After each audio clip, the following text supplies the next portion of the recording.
Some Mercedes models are the epitome of on-road luxury.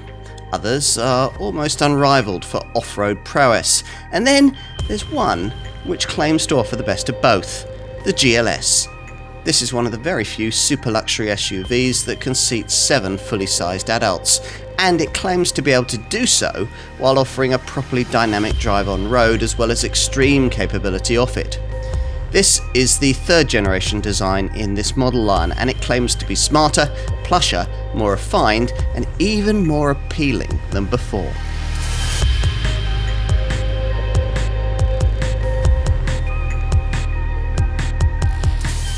The GLS is a model that Mercedes bills as the S-Class of SUVs. Here's the third generation X167 series version.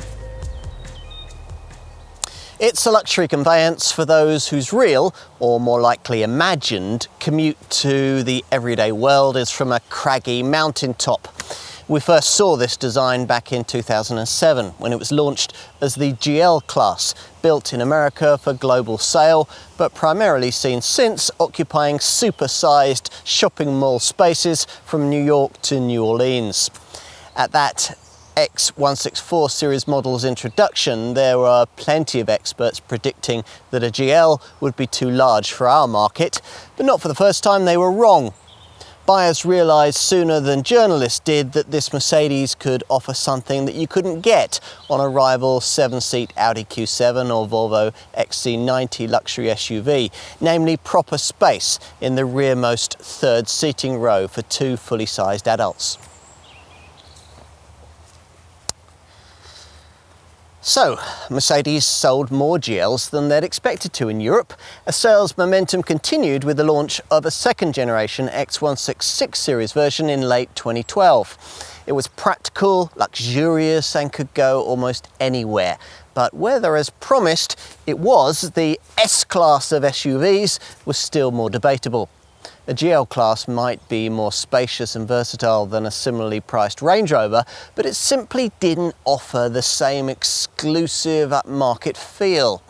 The Stuttgart brand had convinced itself that this model could do that though, and set to work to prove the point.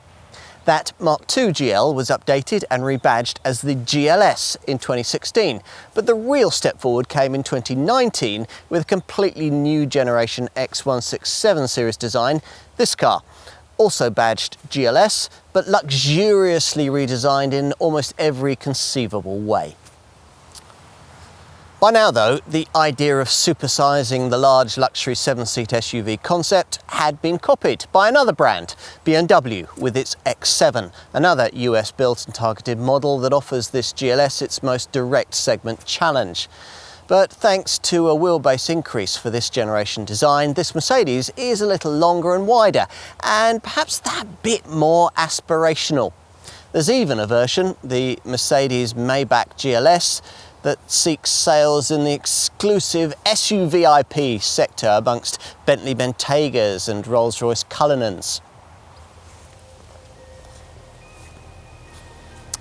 The GLS is, in short, the car that brings together everything Mercedes knows about luxury and SUV motoring into one very complete and potentially very desirable package.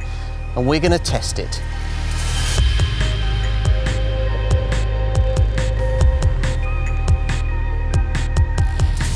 Not everyone is going to feel comfortable piloting something of this size, but provided you do, then GLS motoring is a pretty fabulous way to view your everyday world. The great all-round visibility that you get from your lofty perch behind the wheel makes manoeuvrability a lot more straightforward than you might expect, and in any case other road users tend to scatter as you bear down upon them. Now, there are, in theory, 2 models on offer, but given that one of them, the Mercedes-AMG 63 4MATIC Plus, has a thirsty 4-litre petrol V8 installed up front, in practice almost all sales will be of the GLS 400D diesel variant that we're trying here. If you happen to be familiar with the previous generation X166 series GLS, then you'll be expecting a few mechanical changes, given the way that model was merely a lightly evolved version of a design originally launched way back in 2012. Sure enough, there's a stiffer, more sophisticated all-new MHA, that's modular high architecture platform.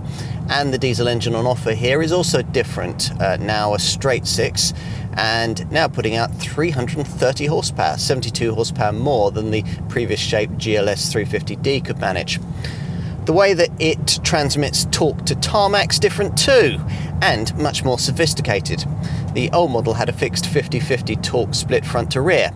This time round, power delivery is variable between the axles, generally defaulting to rear-wheel drive on tarmac, but able, on demand, to shift up to 50% of torque frontwards via a clever centre differential.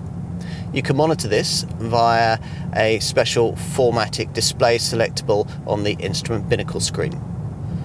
We're told that this GLS apparently is one of Formula One driver Lewis Hamilton's favourite choices from the Mercedes model line when it comes to selecting his company car. Presumably that's because he wants something completely opposite to the kind of thing he'd drive in his day job. This GLS fits that brief perfectly. As to be fair, you'd expect given its sheer bulk and 2.5 ton weight. To try and help matters, there's the brand's usual dynamic select driving mode system with comfort or sport driving modes, plus an off-road option, we'll get to that, and an individual menu that'll allow you to choose your own drive parameters. Now there's no auto setting to make all the decisions for you though. As usual, the dynamic select settings adjust steering feel, throttle response and gear shift timings from the super smooth 9-speed 9G-tronic auto transmission. Plus, in this case, they also alter ride quality from the Airmatic air suspension system, which is fitted as standard on all models imported for our market. The Sport mode will prompt the Airmatic suspension to reduce ride height by 15mm, which will happen whatever setting you're in at cruising speeds in order to improve the aerodynamics. But the improvement of ride quality is obviously the main focus, with the adaptive damping built into the Airmatic setup. With Dynamic Select set in comfort, this initially seems pleasingly supple, if not anything like as pillowy soft as in an S-Class, but it gets more upset by harsher surfaces and things like speed humps than would a rival BMW X7, though that's partly because this Mercedes rides on slightly bigger wheels. The Stuttgart engineers have a fix for this, a road surface scan feature that scans the road ahead with a stereoscopic camera as you drive, priming the suspension for bumps even before you reach them. We've tried it on an S-Class and it works brilliantly, which makes it all the more annoying that you can't specify this system on GLS models bound for our market. Other countries get road surface scan as part of an optional E-active body control package, which also includes something else we can't have, a curve tilting function, which basically replicates the active anti-roll bars that you can have fitted to that rival BMW X7 to reduce lateral body roll. What Mercedes hasn't developed for any of its markets is the kind of four-wheel steering system you can have on that rival X7, and when so equipped, the BMW feels more manoeuvrable at low city speeds as a result. Out of town, traction and body control's better than you'd think it might be from such a high-sided 2.6-ton SUV. The big, well-calibrated brakes, with discs that measure up to 400mm in diameter, are progressive, positive and reassuring, and you waft pleasurably about on a 700 Nm wave of torque, which sees the 62-mile-an-hour sprint dispatched in just 6.3 seconds. That's as quick as a Fiesta ST hot hatch, en route to 148 miles an hour. Figures like that make you wonder why anyone would feel the need to stretch on further to the 612 horsepower Mercedes-AMG GLS 63 4MATIC Plus petrol V8 version. But if you do, you can improve those readings to 4.2 seconds and 155 miles an hour, or 174 miles an hour in the executive version that features an AMG driver's package, which removes the usual speed limit restrictor. This performance petrol engine now features Mercedes' mild hybrid 48-volt electrified technology, which uses an integrated EQ boost starter alternator. It combines a starter motor and an alternator in a single powerful electric motor, compactly integrated between the engine and the bespoke AMG Speed Shift TCT 9-speed auto transmission. Now, this develops an extra 22 horsepower of output and 250 newton meters of extra torque for particularly quick sprints from standstill or fast overtaking. Plus, the starter alternator can also provide hybrid functions like energy recuperation, gliding at cruising speeds, and restarting the engine as part of the start-stop function. Now, all of this will probably be of cursory interest to likely AMG 63 customers, who will probably be more interested in the fact that this wild derivative also has bespoke AMG tuning for the suspension, the brakes and the performance exhaust, which will entertain you with an array of snaps and crackles as you exercise this model's prodigious 850 newton meter reserve of torque. But let's get back to the core GLS 400D diesel variant we're focusing on here. We should talk about this car's off-road capability. There's much more of it here than can be had with that BMW X7 model we keep mentioning, even in the standard model form we have here. Earlier, we mentioned the off-road dynamic select driving mode, which optimizes all of the car's systems for off-piste driving and raises the airmatic suspension by 60mm. This mode also activates specific mud plugging settings for the ABS, stability and traction control systems. And there's a selectable inclinometer in the instrument binnacle display. If you want to regularly off-road in this car though, you'll want to pay the extra for the optional off-road package.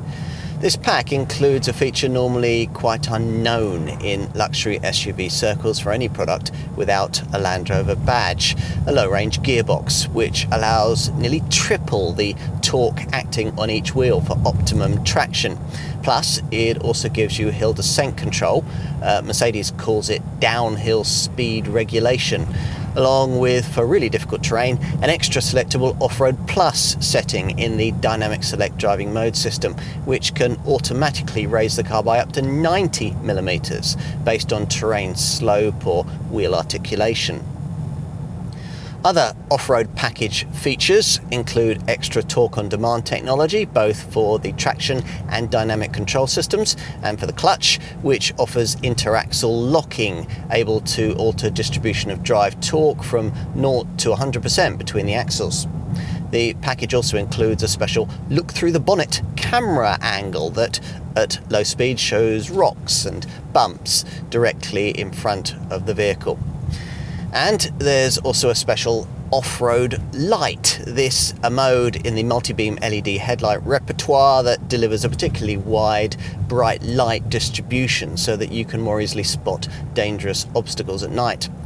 There's also an innovative off-road score app in the MBUX infotainment system, which scores you on your off-road prowess while offering you tips to do things better. It's then possible for someone else to drive the same course and to try and match your scores, which might be fun if you've a competitive all-wheel drive streak.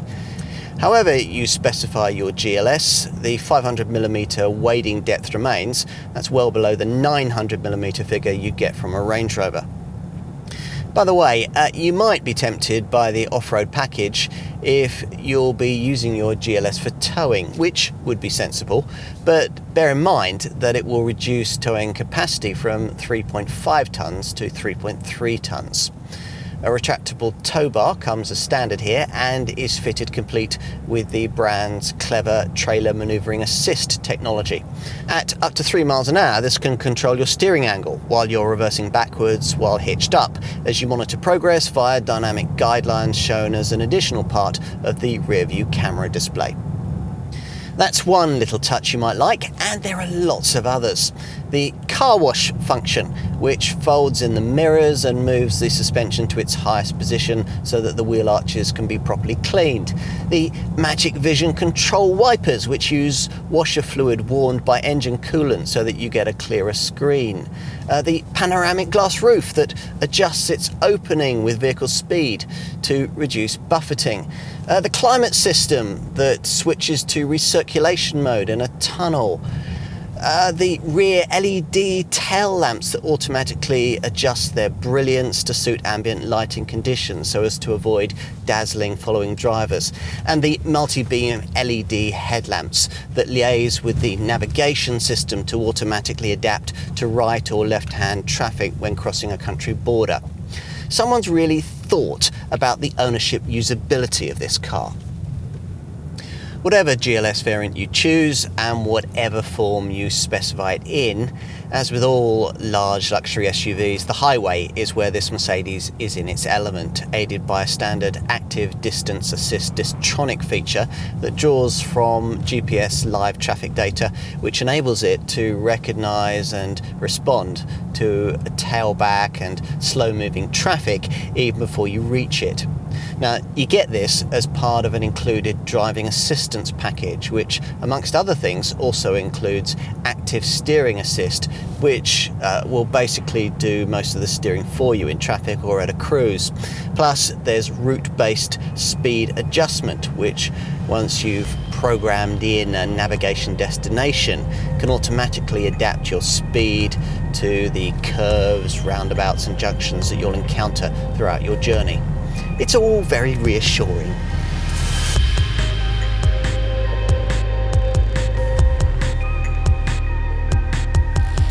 So it's big.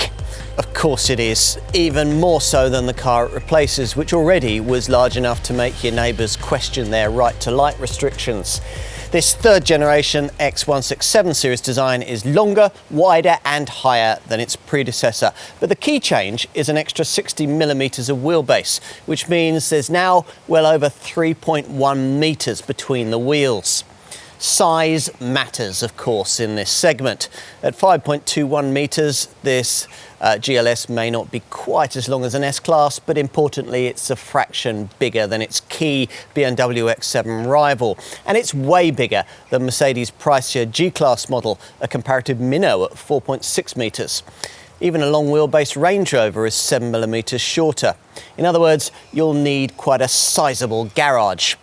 Having said all that, this time round the design is more effective in concealing its bulk, thanks to looks that are now quite sleek for something so huge and boxy. Mercedes design chief Gordon Wagoner reckons it has elegance reminiscent of a classic luxury saloon. We still think it's very much a supersized SUV.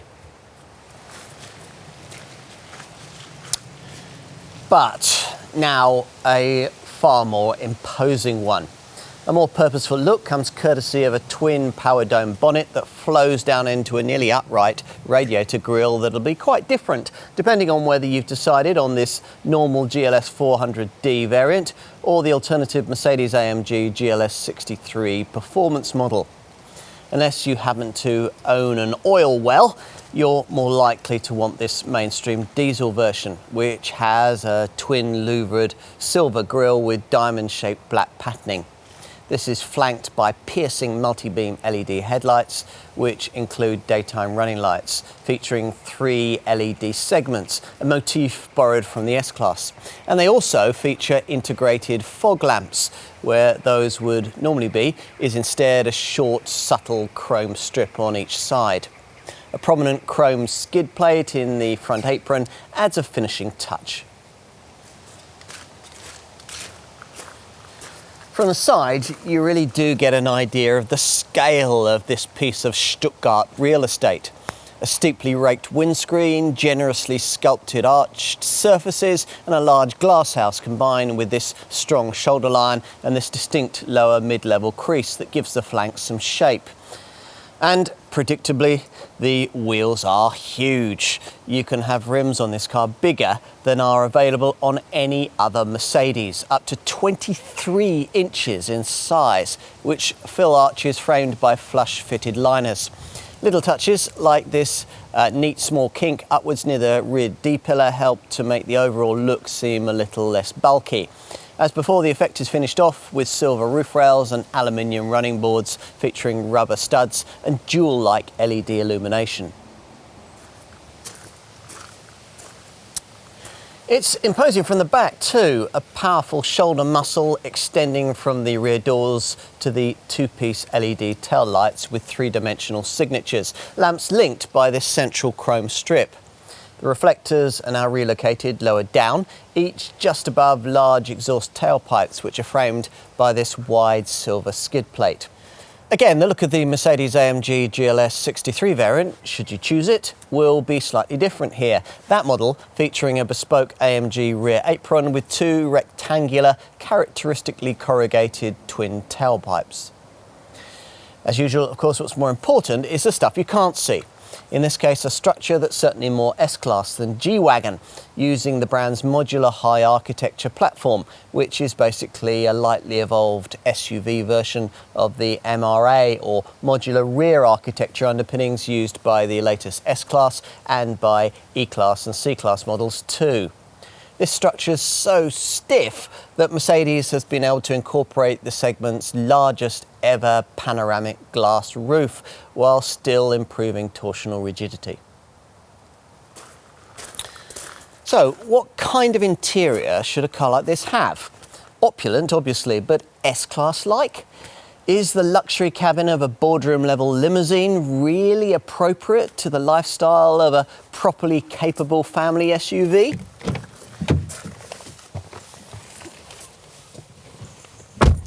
Mercedes obviously doesn't think so, because behind the wheel here it doesn't really feel S-Class-like at all, which, as just suggested, might of course be completely appropriate given this car's rather different remit.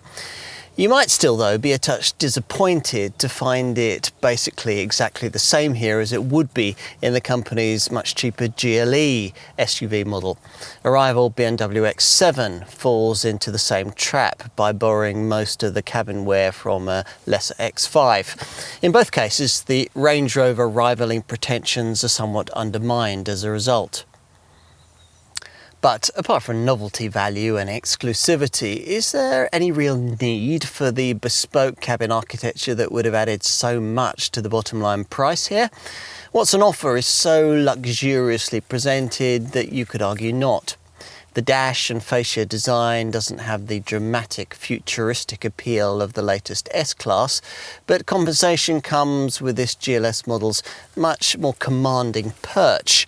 You're quite cocooned here thanks to this high centre console, and you're surrounded by some lovely touches like these four rectangular silver air vents inset into this classy trimming panel. Everything's immaculately finished with a very high-end blend of stitched leather, open-pore wood and aluminium accents, and seems to have been generally very well assembled by the American Alabama factory in Tuscaloosa. The raised centre console contrasts with the free-floating appearance of the dashboard and, as with the GLE, incorporates two prominent grab handles trimmed with Artico man-made leather and aluminium inserts. These are artfully illuminated at night, part of a gorgeous ambient lighting system that uses coloured optical fibres in the fascia and in the doors to really bring the cabin to life after dark. But it's the screen tech that'll particularly grab your attention. As usual in large models from the Stuttgart brand, the central element in the dash design is a distinctively styled instrument panel which incorporates a 12.3-inch instrument cluster and a central media display the same size, both monitors housed behind a shared continuous glass surface. This impressive MBUX system has many infotainment functions, including Apple CarPlay, Android Auto, smartphone mirroring, and an in-car office section that'll read texts and emails for you. MBUX is also your portal into the standard 13-speaker Burmester premium sound system. And there's a brilliant 3D advanced navigation setup, complete with what Mercedes calls augmented reality technology. This is effectively a live camera feed of the road ahead, overlaid with house numbers, road names, direction arrows and other useful bits of information that'll help you find your way. All the MBUX functions can be controlled in various ways, the obvious ones being screen touch and use of this big central touchpad between the seats, plus there are smaller thumbnail pads on the wheel spokes, and you've other activation options too. Gesture control is standard, and there's the brand's Hey Mercedes voice control system, which in our estimation is a setup currently rivaled only by BMW for intuitive responsiveness. Conventional voice control technology usually requires certain specific voice commands from users, but this system's linguatronic natural speech recognition is pretty good at understanding, well, almost anything you ask of it. It's particularly good at things like finding new radio stations or telling you what the weather is at programmed destinations. Overall, this MBUX Mercedes-Benz user experience multimedia setup is supposed to take in-car connectivity to a new level, and it's certainly difficult to fault, though we think this central touchpad, though well designed, isn't quite as easy to use as the lower rotary iDrive controller in a rival BMW X7. This big touchpad deals with the various menus of the high-resolution media display just above, divided into radio, nav, phone, media, comfort and info segments, plus one for the various apps you'll be able to access, most notably the useful Mercedes Me setup. And if you scroll down further, you can access some of the various so-called themes: adventure, trip, experience, efficiency and lounge, which combine preset layout and colour styles so that you can quickly change the cabin ambience to suit your mood. There are some really sophisticated graphics in play across the menus of this monitor, especially when it comes to the real-time displays that you'll find in the vehicle section. The same functionality can be accessed via another tinier touchpad on the left-hand spoke of the Smart Sport steering wheel, and if you use that to access a provided center screen settings menu, you'll be able to customize the separate digital instrument monitor ahead of you via various design layout choices. There's normal blue tinged classic, yellow themed sport, an orange progressive dial display and a darker minimalistic understated setup. Once you've decided what you want, you can use the other provided tiny touchpad on the right-hand steering wheel spoke to tailor the instrument cluster screen and bring what you'd most like to see into regular view, which is possible because the two virtual dials are both customizable. The left one normally shows the speedometer, but can also show either an analog clock, trip computer info, a trip itinerary screen, audio info, or off-road driving angles and compass settings. While the right-hand dial normally shows a rev counter, but can also show consumption info, a proactive eco display to aid efficient driving, GPS mapping, a G-force readout, safety assistance info, the status of the 4MATIC four-wheel drive system, and Airmatic air suspension settings. Finally, you can also tailor the area between the dials, the center part of the instrument binnacle screen, where you have a choice of viewing a digital speedo, consumption info, that eco display, trip info, or a full screen option. What else? Well, the ergonomics aren't quite perfect. You'll initially be hunting for the starter button. It's curiously positioned down here by your left knee. There are some signs of volume production that you wouldn't get in a Range Rover. The panels for climate control and overhead lighting flex when you prod them, for instance. And if you happen to have forked out nearly £100,000 for an upper spec version of this car, the rather flimsy column-mounted transmission stalk it shares with a Mercedes Sprinter van might not be quite the kind of thing you'd have been expecting. What else? Well, despite the lofty seating position, all-round visibility could be a fraction better.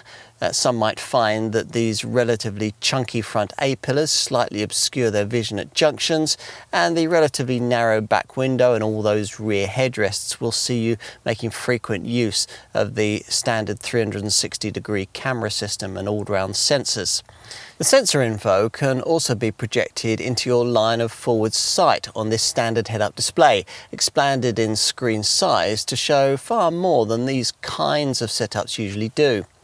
Another standard feature we really like is the energizing package, which combines music, lighting and scent into a couple of selectable programs, Refresh and Vitality, aimed at rejuvenating you at the end of a tiresome day. There's also a training option aimed at relieving muscle strain on longer trips. Above entry-level trim, you also get an intelligent energizing coach feature that recommends individual programs based on the kind of journey that you're on. It can even communicate with a smartwatch or a fitness tracker should you be wearing one of those. Then automatically select a perfectly suited energizing theme. You can start directly just when you need it. As for cabin storage, well, there's pretty much everything that you would want. The smart slatted cover of this stowage area at the bottom of the centre stack slides back to reveal twin cup holders, a couple of USB-C ports and a wireless charging mat. Further back between the seats is another cup holder, but this one's of the thermal sort so that it can warm or cool drinks. It sits just behind this twin-lidded bin, which incorporates a further USB-C port together with the converter leads that you'll need for it. There are bottle holders in the deep door bins, the driver's one incorporating switches for the electric tailgate and the power deployable tow bar. And you get what initially looks as if it's going to be a spacious glove box, complete with a pen clip, though in actuality this is somewhat compromised in size by the need to incorporate the fragrance dispenser for the standard air balance package. You also get a storage net in the front passenger footwell and ticket clips on the sun visors, but there's no room around this dual light lighting panel for an overhead sunglasses compartment.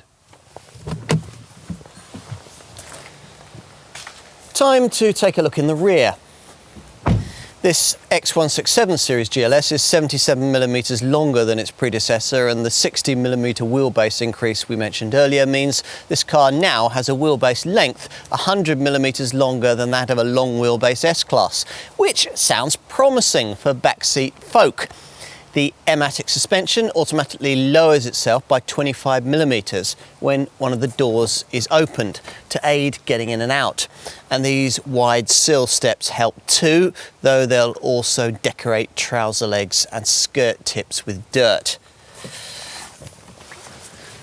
This is the part of the car where you most readily appreciate this large body shell's extra space. To be honest, the legroom can't match that of an S-Class, but there's 37mm more of it this time round, and also 7mm more headroom than there was in the previous GLS. Enough, in fact, so that 6-footers can easily be accommodated, even with this huge standard panoramic glass roof fitted, one of the biggest ever fitted to any production car. Plus, you not only get a backrest that can be adjusted for rake, but a seat base that can slide over a range of 100mm for extra knee space. All the adjustability is power operated via this switch panel on the immaculately stitched door card, which is where you can operate these powered side window blinds if they've been fitted. If there's ever a need to take 3 adult folk back here, the middle-seated person's cause will be helped by the relatively low centre transmission tunnel, above which is a pull-out compartment with twin USB-C ports sitting below the controls and the twin provided vents for the standard 5-zone thermotronic climate system, vents in the ceiling and B-pillar feature for that too. Plus you get decently sized door bins, LED overhead reading lights and easy access to the front seat's thermal cup holder. Luxury touches include wood trimming on the front seat backs and intricately fashioned Burmester speaker grills in the doors. Heated rear seats are standard, and further up the range these outer seats are of the climatised multi-contour sort and incorporate a massaging function. Mercedes isn't currently offering UK customers a chance to replicate the US market and replace this second row bench with a really luxurious two-seat arrangement. Not in mainstream models anyway. That layout does feature in the exclusive SUVIP Mercedes Maybach GLS 600 model. But if you stretch to one of the top executive trim levels, you do get something of a sense of opulence thanks to pillowy, comfort spec headrests and the option of powering the front passenger seat forward so that you can really stretch out. These top variants also include this comfort spec central armrest, which folds down to reveal an integrated MBUX 7-inch colour tablet. This can control all of the MBUX comfort and entertainment functions from anywhere in the car: radio, TV, media, phone, web browser and so on. The armrest also includes 3 storage areas, 2 open and a lidded one with twin USB-C ports. Providing you avoid entry-level trim, you additionally get 2 11.6-inch seat-back screens, which together constitute the MBUX rear seat entertainment system, operational with Bluetooth headphones that can individually connect to every infotainment and entertainment element in the car. Finally, let's take a look at the third row. To get in, you click on this button on the seat shoulder to activate the powered easy entry function, which then operates with arthritic slowness that'll be frustrating if you're standing waiting in the rain. Still, once the aperture to the very rear is finally revealed, access through it is far easier than is the case with a comparable 7-seat Mercedes GLE, or indeed something else like an Audi Q7 or a Volvo XC90. That's part of what you're paying for here in this larger segment model. Once you're in these rearmost pews, it'll be abundantly clear that a 5,213mm vehicle length, that's 283mm longer than a GLE, still isn't quite sufficient for proper adult standards of legroom at the very back of a 7-seat SUV. Or it isn't in this one anyway. For some reason, despite the bodywork length increase, there's actually 10mm less legroom back here than there was with the previous generation model. There's also fractionally less elbow and shoulder width than there was before too. All of which helps to explain why a rival BMW X7 offers more room for adults here, if that's really what you need. In a GLS, if you're above school age, you'll need to persuade those ahead of you to move their centre bench base forward a little and slightly compromise their legroom. But a compromise is obviously a lot easier to reach than it would be with a 7-seater from the GLE Q7 XC90 class of SUV. And unlike with most cars of that type, including the GLE, Isofix child seat fastenings are fitted back here as well as in the middle row. What else? The boxy shape means that headroom's okay. Mercedes says that folk up to 1.94 metres tall will fit. The headrests, which dig uncomfortably into your back when you first get in, are very stiff to adjust upwards, but the seats are of the proper thick kind rather than the space-saver sort that tends to be fitted to 7-seat SUVs in the class below. And you're reasonably looked after back here with a separate thermotronic climate zone and individual speakers that have a two-way audio system that helps you better communicate with those up front. There are also curtain airbags that extend across the decently sized side windows, a couple of USB-C ports each side and a cup holder. And on this top executive variant, the seats are heated too. Finally, let's check out the boot, accessed via this huge EasyPack gesture-controlled powered tailgate. With all 7 seats upright, there's actually more room than you'd expect. 355 litres measured to the parcel shelf, that's 60 litres more than the previous generation model could offer, 29 litres more than a BMW X7, and nearly as much as you get in the boot of a Golf. That's partly due to the surprising amount of space you get beneath the boot floor. Easily enough to allow the parcel shelf to fit in down here. There's not enough space for any sort of temporary spare wheel though. Having to rely on a fiddly tyre repair kit seems unforgivable in an SUV this capable. You lump your stuff in over this impractical chrome-covered loading lip, but getting heavy items in will be aided by the way that you can lower the air suspension by 50mm via this right-hand cargo sidewall button.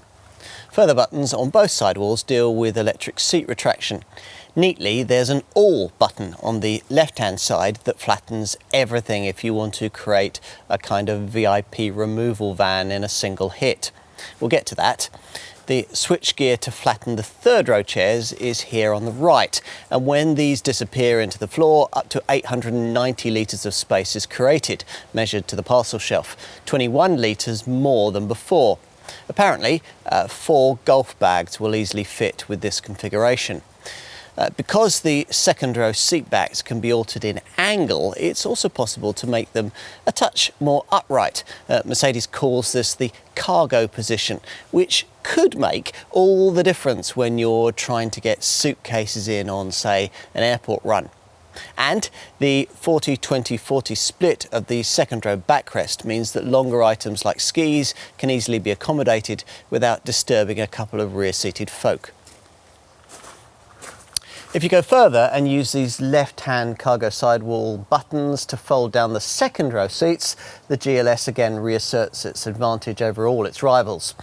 Though the retracted seats don't go completely flat, they fold to reveal an enormous 2,400 litre capacity that's 280 litres more than a BMW X7 and around 450 litres more than you'd get in, say, an XC90 or a Q7.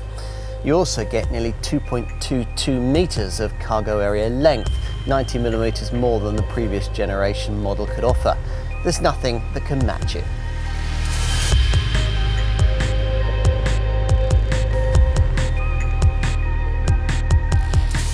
At the time of this test in autumn 2020, GLS model pricing for the mainstream 400D diesel variant that we're looking at here started at around £77,000 for this car in base AMG line premium trim.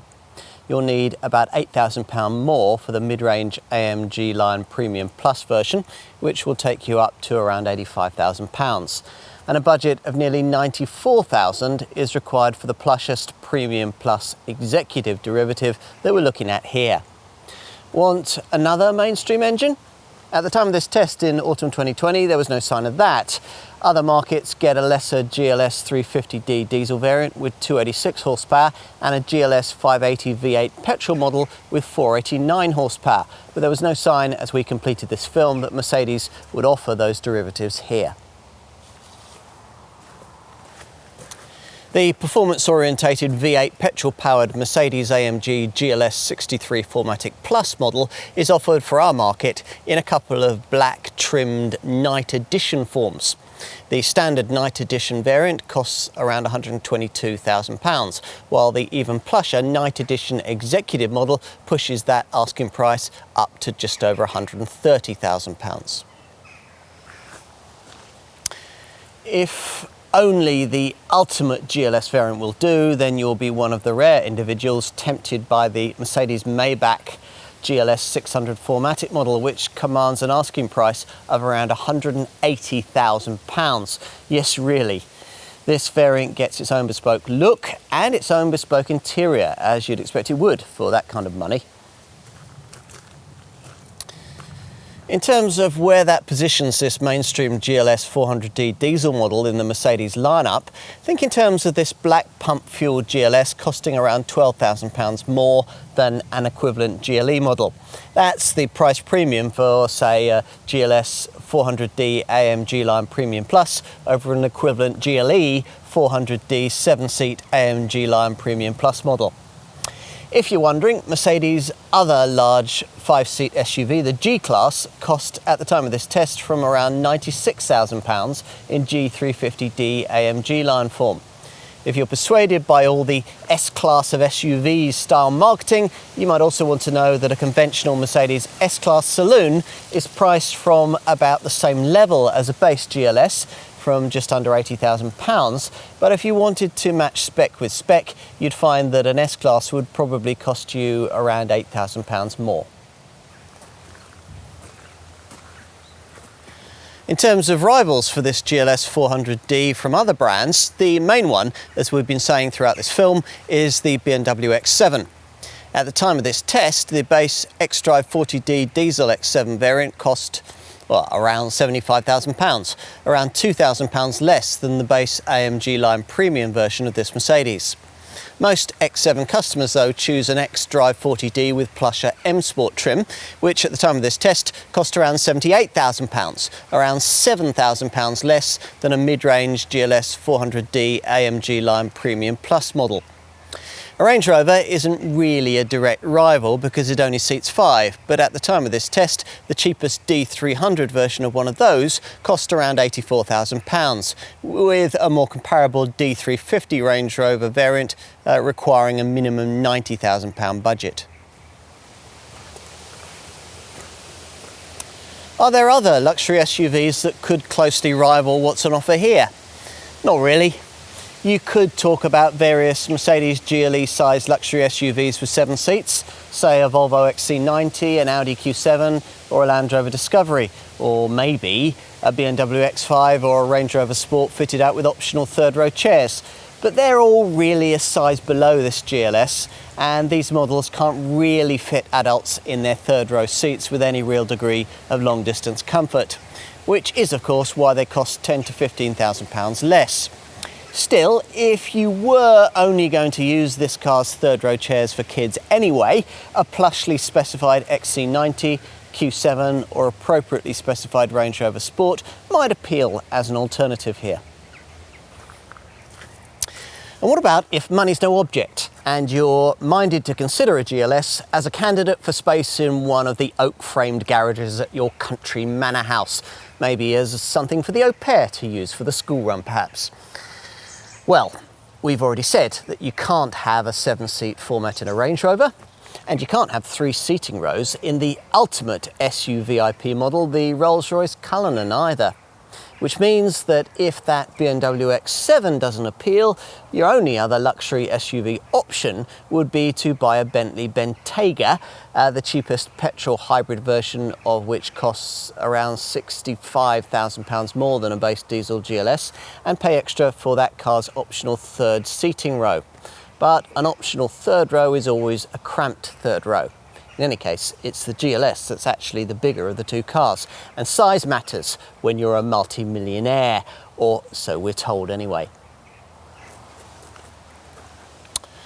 Earlier, we mentioned the wild version of this GLS model, the V8 petrol-powered Mercedes-AMG GLS 63 4MATIC Plus. With a whopping 612 horsepower on tap, plus a further 22 horsepower of EQ Boost Overboost, this obviously plays to a slightly different crowd. The X7 range certainly can't offer anything similar. Finding directly comparable options here is all but impossible because all the really prestigious Uber SUVs you might think of, say Porsche's Cayenne Turbo S e-hybrid, the Lamborghini Urus, the V8 supercharged Range Rover P565 long wheelbase, the Bentley Bentayga Speed, well, they're all based around a more restricted 5-seat format. They're all pricier too. Probably the GLS 63 4MATIC Plus model's closest rival is its own Mercedes-AMG showroom stablemate, the G63 4MATIC, but that lumbering G-Wagon SUV is obviously quite a different car. Anyway, if having considered all of this, you've concluded that it is some kind of GLS that you really want, then you're going to need to know just how generous Mercedes has been with the standard spec. Let's see, with a focus here on the GLS 400D variant that most customers are going to want. This diesel derivative uses the brand's 9G-tronic 9-speed auto gearbox and, like all GLS models, has Airmatic air suspension with adaptive damping, accessed through the Dynamic Select driving modes system, which, as usual on a Mercedes, also allows you to adjust throttle response, steering feedback and gear shift timings to suit the way that you want to drive. And that's just the start. All mainstream GLS variants get AMG body styling. That's for the front apron, the rear apron and the side skirts. There are also piercing multi-beam headlights which have 112 LEDs per headlamp and adapt their beam to surrounding traffic and road conditions, delivering a forward beam of over 650 metres. That's the maximum light intensity permitted by law. Additionally included on the base model are big 22-inch AMG multi-spoke alloy wheels, heat insulating dark tinted privacy glass, roof rails, LED rear lamps, keyless go comfort keyless entry, an alarm and a powered gesture controlled easy pack tailgate. Plus there are auto-dimming power folding exterior mirrors that project a brand logo onto the ground as you enter or leave the car at night, soft closing doors that shut themselves if you leave them ajar, all-round parking sensors and illuminated side running boards embellished with aluminium look trim and rubber studs. To help slot this enormous SUV into spaces, you get a parking package with a 360-degree camera. And there's an electrically folding trailer coupling with a trailer manoeuvring assist system to help with low-speed towing work, where it does the steering for you and uses the camera system to zoom in on towing eyes you're reversing towards so that you can hook up more easily.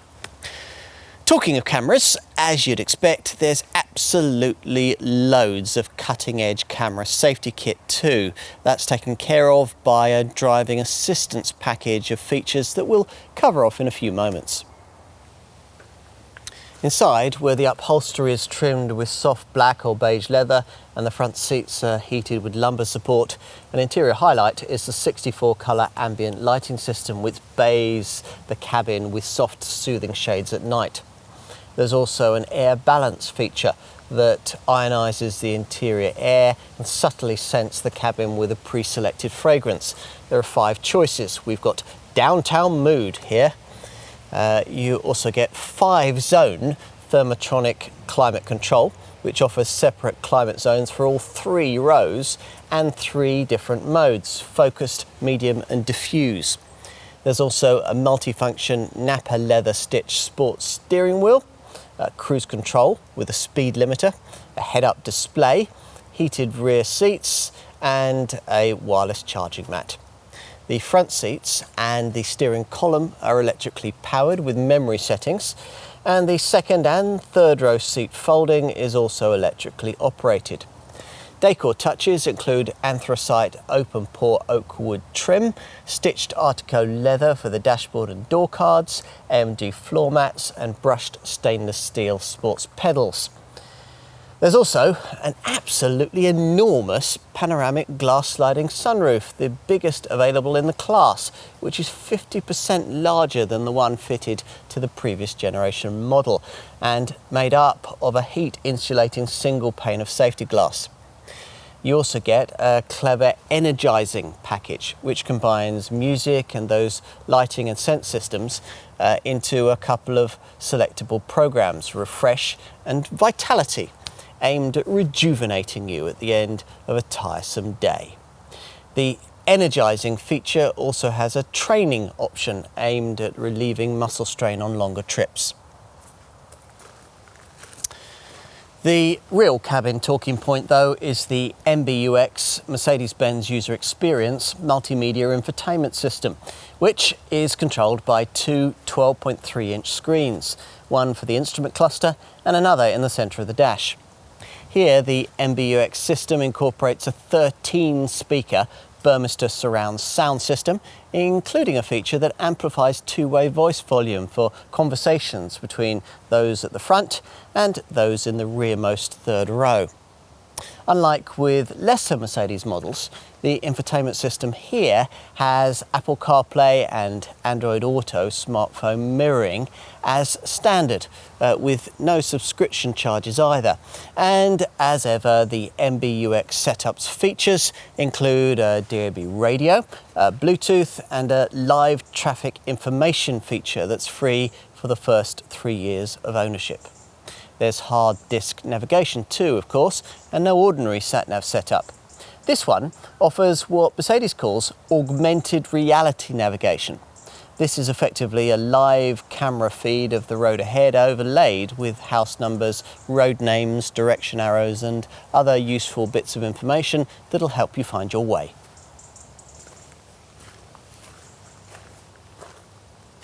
Plus, as usual, there's the brand's intuitive Hey Mercedes voice activation system, which you'll quickly find yourself using to operate many of the interior's features. It's been recently developed to be individual seat specific, so if the front passenger asks for seat heating, MBUX knows what seat to activate. It can also deal with more complex commands too. Mercedes reckons it can cope with something like, which child-friendly Asian restaurants nearby are neither Chinese or Japanese? Apparently, you can also ask it complicated things like, what is the fat content of avocados? We haven't yet tried that. There's another infotainment and feature activation option too. If you don't want to use the touch screens, the touch pads or voice activation, Mercedes also includes its MBUX Interior Assistant, which allows various comfort and MBUX infotainment functions to be carried out by using specific hand gestures. Just extending your hand towards the interior mirror, for instance, turns the reading lamp on or off. By the way, we should also point out that all aspects of the MBUX setup use artificial intelligence, so the system can predict the kind of requirements that you might have next. For instance, if you regularly call your mother on your way home on Tuesdays, you'll get a reminder to do so. If you regularly select a certain radio station at a certain time, the system will prompt you to do that too. And beyond infotainment and media connectivity, well, there are loads of brilliant little design touches on this car. Here's just a few of our favourites. There's the car wash function, which comes in very handy for a large vehicle like this. When this is selected, the suspension moves to its highest position so that the wheel arches can be properly cleaned. Plus, the sunroof and any open windows are automatically closed. The exterior mirrors are folded. The auto wipers are automatically stopped. The climate control is set to air recirculation mode, and the camera system displays an image that makes it easier for you to drive into the car wash. Then there's the Magic Vision Control wipers, which use 50% less washer fluid than conventional wiper washers by precisely measuring out the fluid according to the prevailing conditions. The system uses waste heat from engine coolant to warm the fluid so that it's more effective, and distributes it along the entire length of the wiper blade as the wipers move for crystal clear forward vision. Now, we also like the way the panoramic glass roof adjusts its opening with vehicle speed to reduce buffeting, and the way the multi-beam LED headlamps liaise with the navigation system to automatically adapt to right or left-hand traffic when crossing a country border. Also neat is the way the intensity of the rear LED tail lamps gets automatically adjusted to suit ambient lighting conditions to avoid dazzling following drivers. What about information technology? There's certainly lots of that here. Like all the latest Mercedes designs, this one incorporates what the brand calls car-to-X communication. This is a mobile phone supported exchange of information system that'll see your GLS sending data on driving conditions back to a central hub, which then shares it with other Mercedes drivers. That'll mean that in a way that's almost magical, your GLS will know in advance about things like icy conditions and traffic jams. It's very clever. And of course, there's an app. There's always an app, isn't there?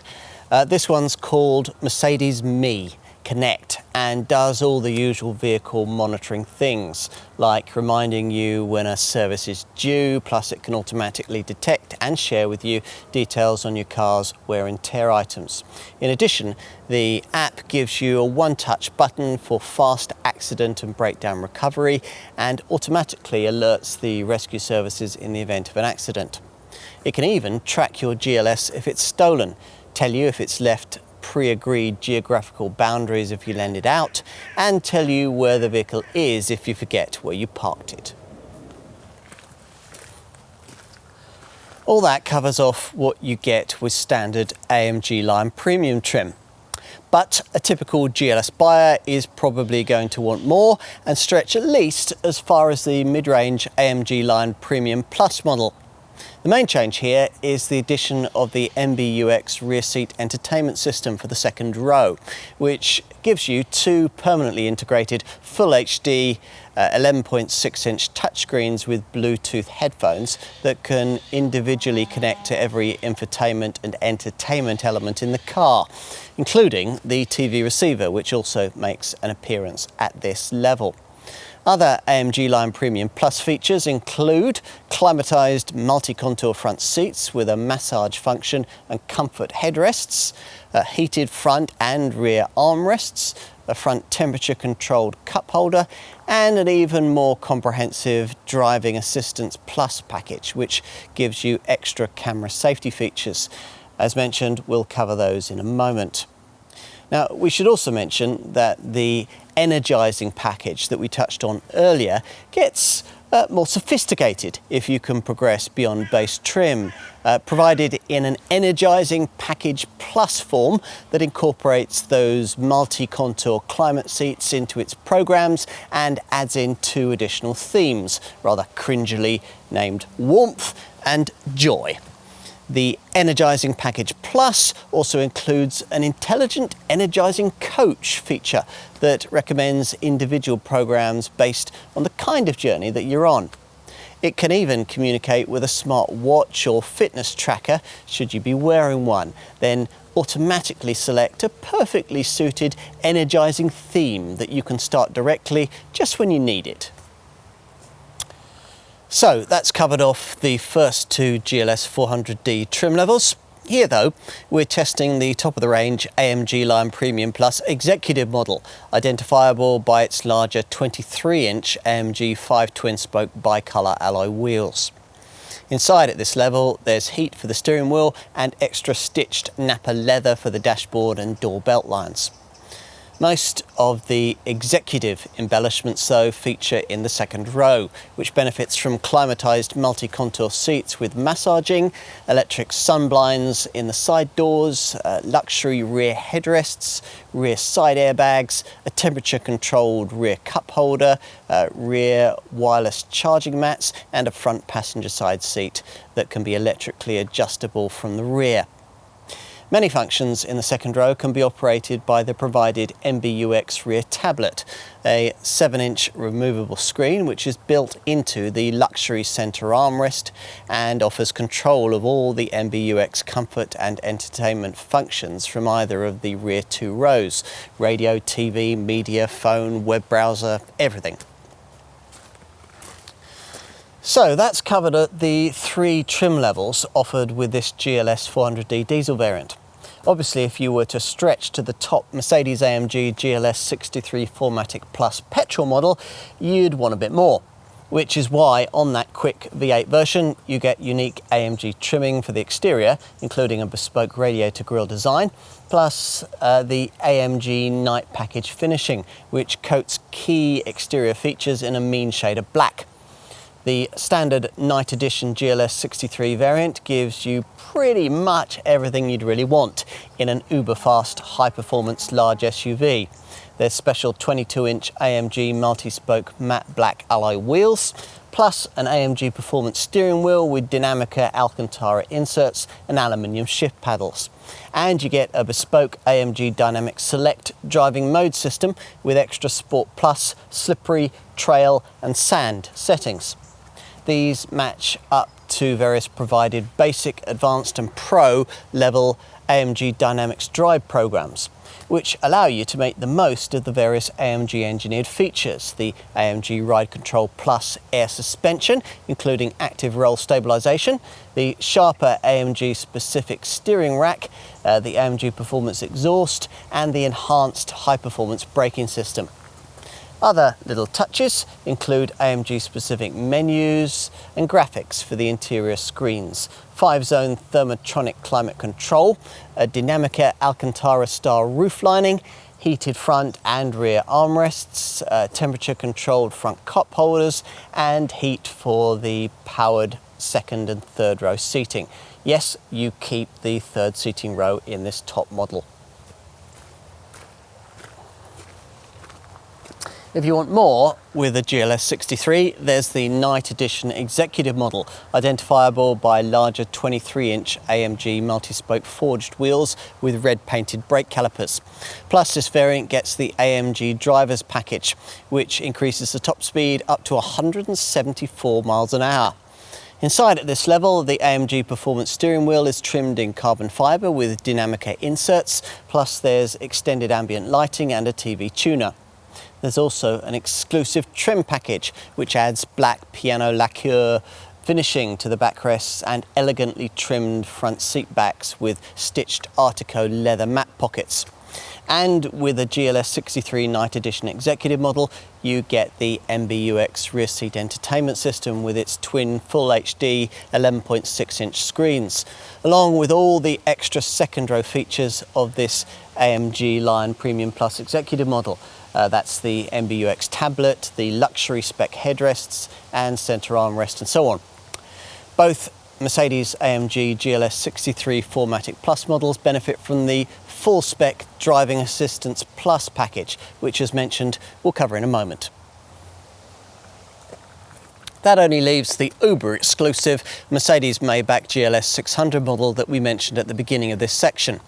Here, the emphasis is a little different, as it has to be to interest Bentley Bentayga and Rolls-Royce Cullinan class buyers.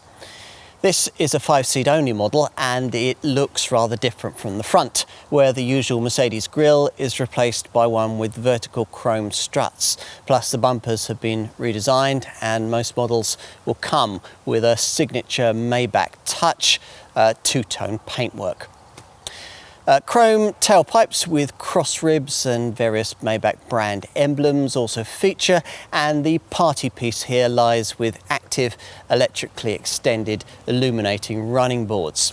These are hidden behind the side skirts and deploy when one of the doors are opened, as the air suspension automatically drops the car by 25mm.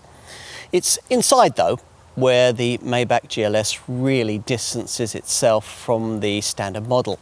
There's an upgraded interior with Napa leather upholstery and unique trim elements, plus a 64-colour customisable ambient lighting system and special graphics for the digital instrument binnacle and infotainment screen, plus a 27-speaker Burmester surround audio system. So that's talked you through all the different GLS models.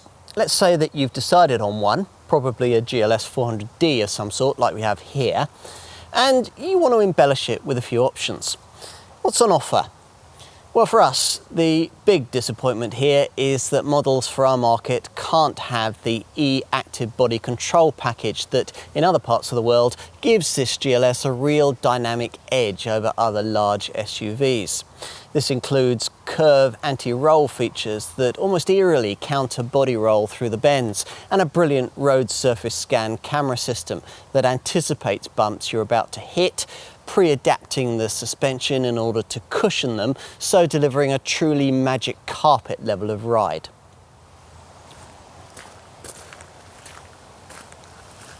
What you can have, and what you should certainly budget another £1,500 for if you'll be using this car for light off-road work, is the optional off-road package. This pack includes a feature normally quite unknown in luxury SUV circles for any product without a Land Rover badge, a low-range gearbox. Plus, it also gives you hill descent control. Mercedes calls it downhill speed regulation, a special look through the bonnet camera angle that at low speeds shows rocks and bumps directly in front of the vehicle, and for really difficult terrain, an extra selectable off-road plus setting in the dynamic select driving mode system. There's also extra torque on demand technology, both for the traction and dynamic control systems and for the clutch, which offers inter-axle locking, able to alter distribution of drive torque from 0 to 100% between the axles. The package also includes a special off-road light, this a mode in the multi-beam LED headlamp repertoire that delivers a particularly wide bright light distribution so that you can more easily spot dangerous obstacles at night. There's also an innovative off-road score app in the MBUX infotainment system which scores you on your off-road prowess. You might be tempted by the off-road package if you'll be using your GLS for towing, which would be sensible, but bear in mind that it will reduce towing capacity from 3.5 tonnes to 3.3 tonnes. On to aesthetics. For a change with Mercedes, metallic paint is standard, including this test car's selenite grey finish. But you'll need to pay your dealer more for one of the pricey Designo special shades, diamond white and hyacinth red. Practical options include roof carrier bars, a roof box and roof racks for skis, snowboards and bicycles.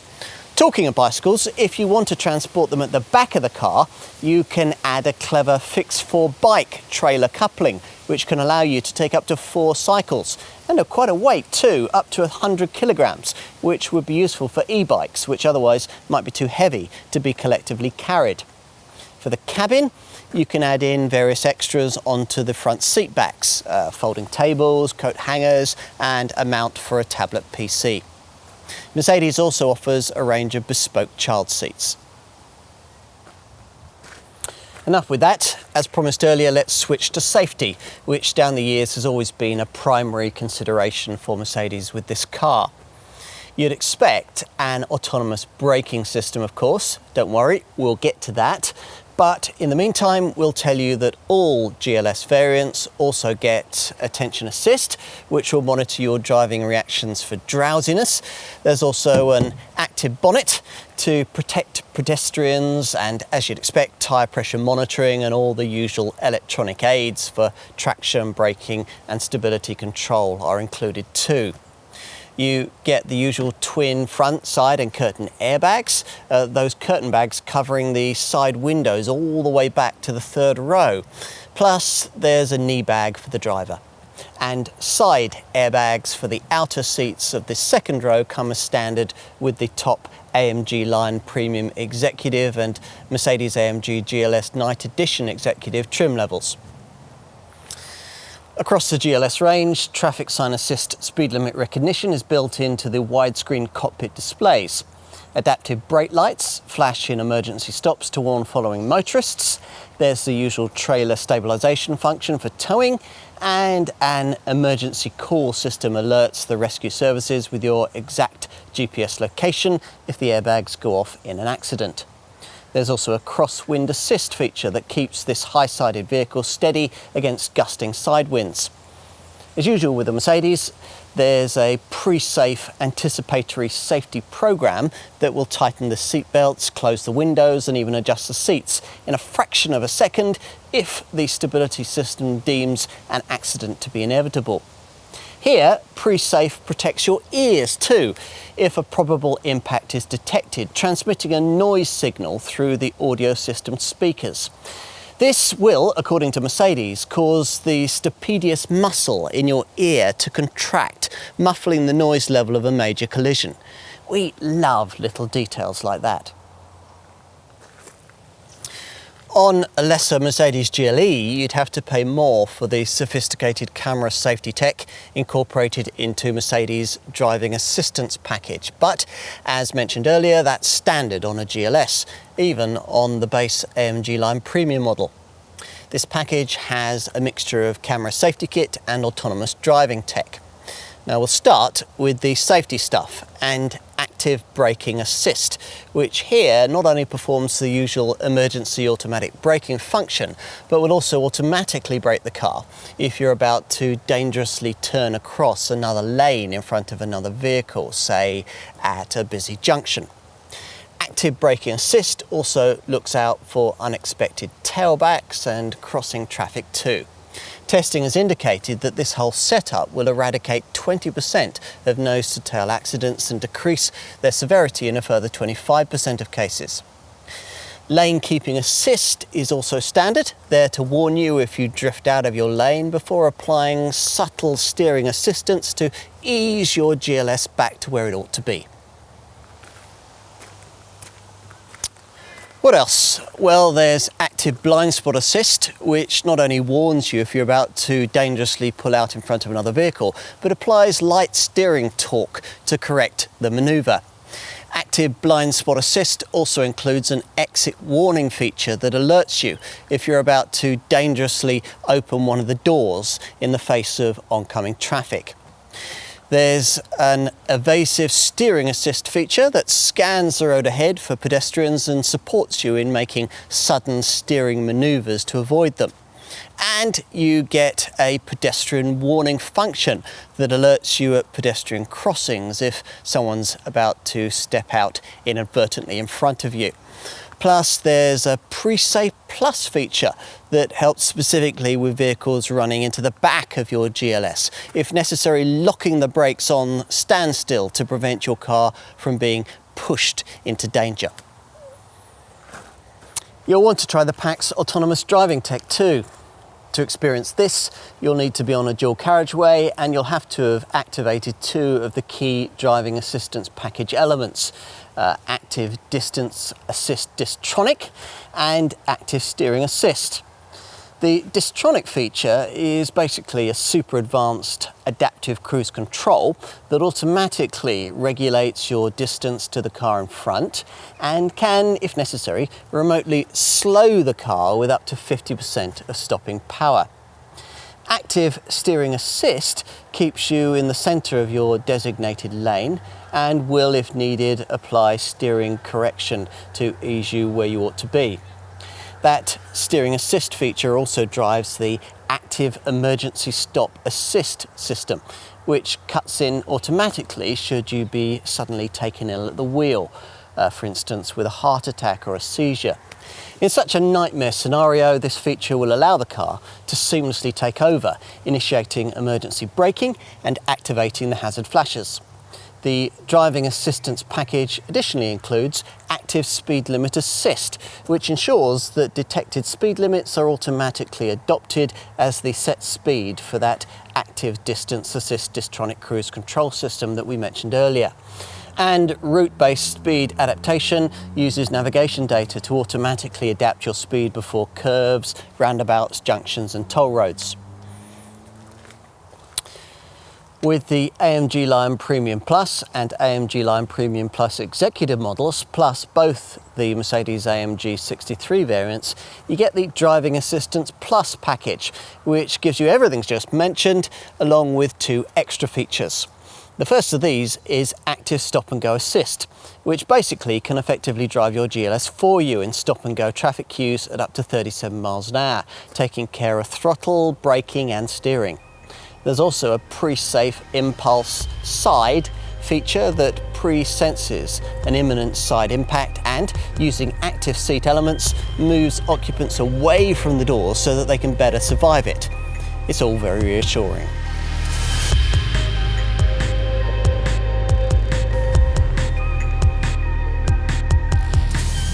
One of the last bastions of diesel power in the modern automotive market is that for large SUVs. And sure enough, as with its predecessor, almost all sales of this GLS will be of the version that sips from the black pump, this GLS 400D diesel model. The switch in engine format from V6 to this current power plant's new generation straight six layout has helped efficiency here, as have a whole range of technical efficiency embellishments. We'll get to those in a second. What's more surprising is that from the launch of this X167 series GLS model, Mercedes declined to offer any kind of electrified technology beneath the bonnet, of the diesel version anyway. So this 3-litre diesel can't be had with the company's EQ Power mild hybrid tech, and isn't available in a plug-in form either. That's significant because in its current form, this car's 2,999cc inline six lags a little way behind the stats of its obvious arch rival BMW's X7 in equivalent xDrive 40D form. Let's get to the WLTP rated readings. This GLS 400D manages up to 30.7 miles to the gallon on the combined cycle and up to 231 grams per kilometre of CO2. For an X7 xDrive 40D in comparable M Sport trim, the figures are up to 36.2 miles to the gallon and up to 204 grams per kilometre. Not too much research is necessary to establish the reason behind that Munich model's efficiency superiority here. Though this X167 series GLS is claimed to be 40 kilograms lighter than its X166 series predecessor, this 400D variant is still 170 kilograms heavier than that rival X7 xDrive 40D. Try lifting 170 kilograms and you'll get the idea. For reference, even a Range Rover, also slightly lighter in D300 form, also slightly betters this Merc, that D300 variant managing up to 32.5 miles to the gallon and 228 grams per kilometre thanks to the addition of mild hybrid tech. Ah yes, mild hybrid tech. Surprisingly, the GLS variant that gets this is the wild Mercedes-AMG GLS 63 4MATIC Plus V8 petrol version. Here, a 48-volt electrical system supplements the usual 12-volt setup, plus instead of a conventional alternator, this top model's EQ Boost power plant has an integrated starter generator that provides power for energy-sapping items like the water pump and the air conditioning compressor. Plus, it regulates engine idling and is integral to the brake energy regeneration system.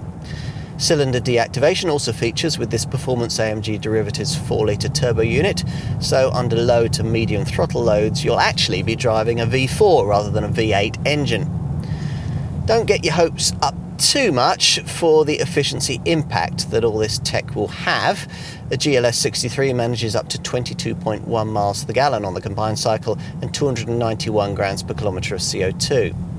For those wanting to feel better about that, we'll reference the fact that a comparable V8 supercharged Range Rover P565 long wheelbase 5-litre model manages only 18.6 miles to the gallon and a smoky 342 grams per kilometre of CO2.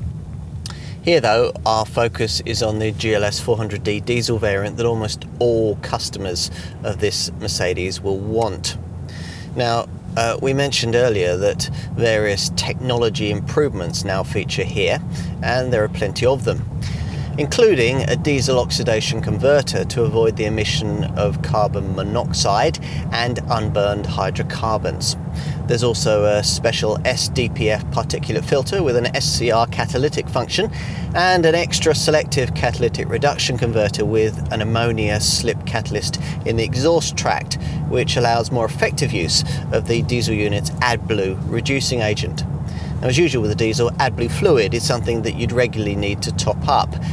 It'll usually be done as part of routine servicing. The AdBlue tank has a capacity of 31.6 litres and refilling is convenient via a separate pipe behind the fuel filler cap. Whatever GLS variant you choose, you'll get all the industry's most significant current efficiency aids, of course. So both versions of this Mercedes get an eco start-stop function to cut the engine when you don't need it, stuck in traffic or waiting at the lights. And there's a system that disconnects the engine from the transmission at cruising speeds. Plus, Mercedes has also done its best to boost efficiency with sleek aerodynamics, hence the very creditable 0.32 CD drag coefficient figure, down from 0.35 CD before.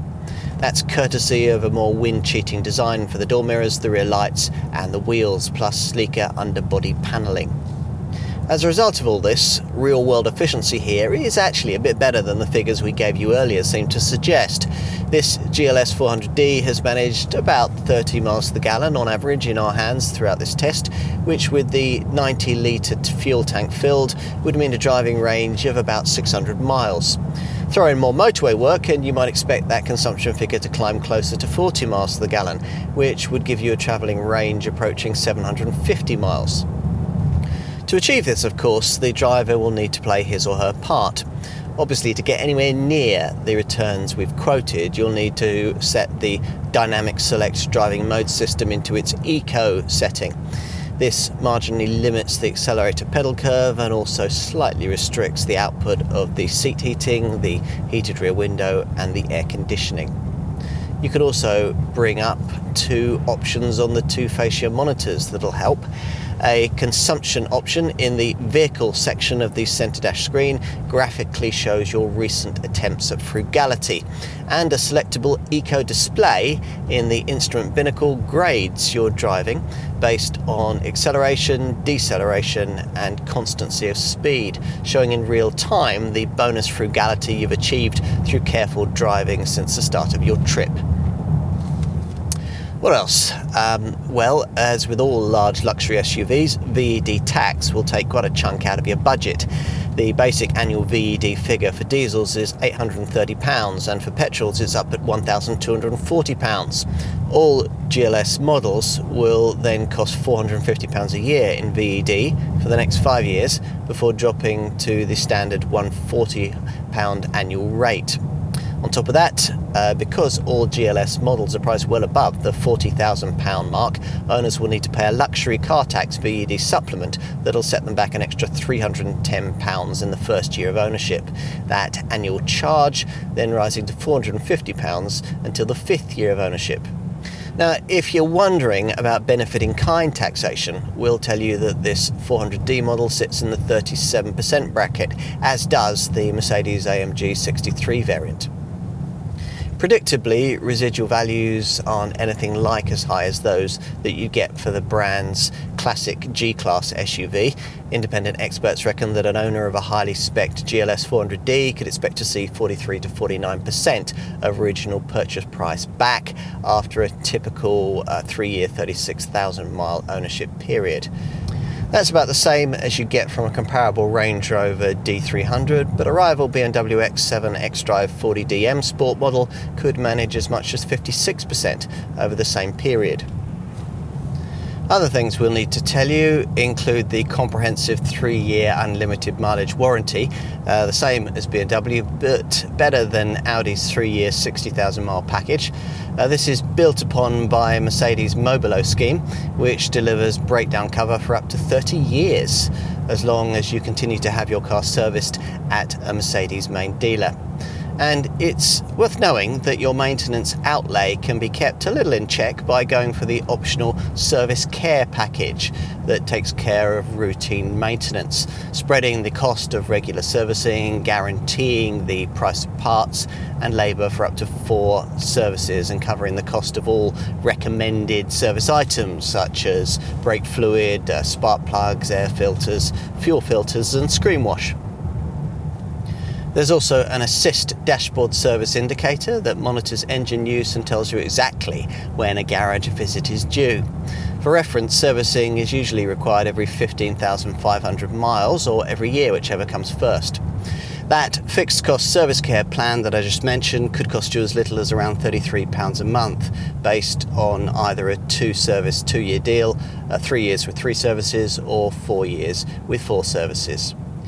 It's also worth mentioning that the optional Mercedes Me Connect services package includes remote self-diagnostic capability, which enables your GLS to monitor wear and tear items and alert your local dealer to let you know if something needs seeing to. You can also insure your car through Mercedes, though most company drivers will have this included in their lease cost. If you do pay the insurance on your car, you'll need to know about ratings, which are a little on the high side. The 2 mainstream versions of this GLS 400D diesel are rated up at Group 47E. It's 48E for this Premium Plus Executive version. The Mercedes AMG GLS 63 4MATIC Plus is rated at Group 48E in Standard Night Edition form, or Group 50E in Top Night Edition Executive guise.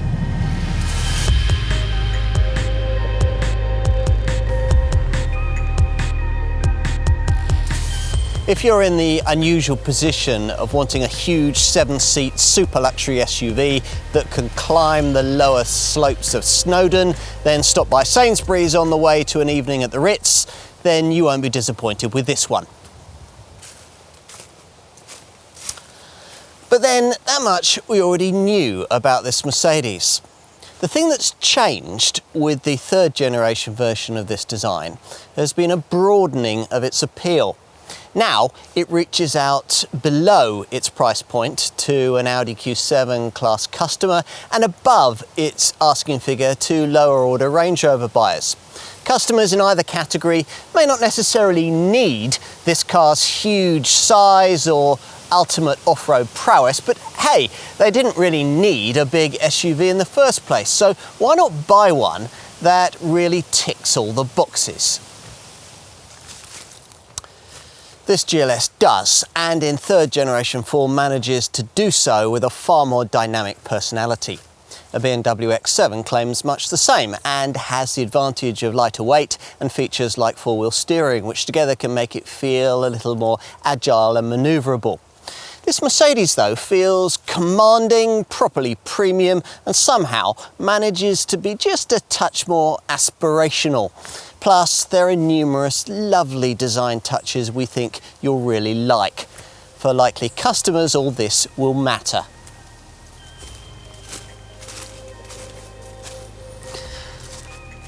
True, this GLS isn't quite the all-round proposition a Range Rover can be, but in many respects it offers far more car for much less money, which means that in your SUV search for the biggest and the best, you shouldn't overlook it.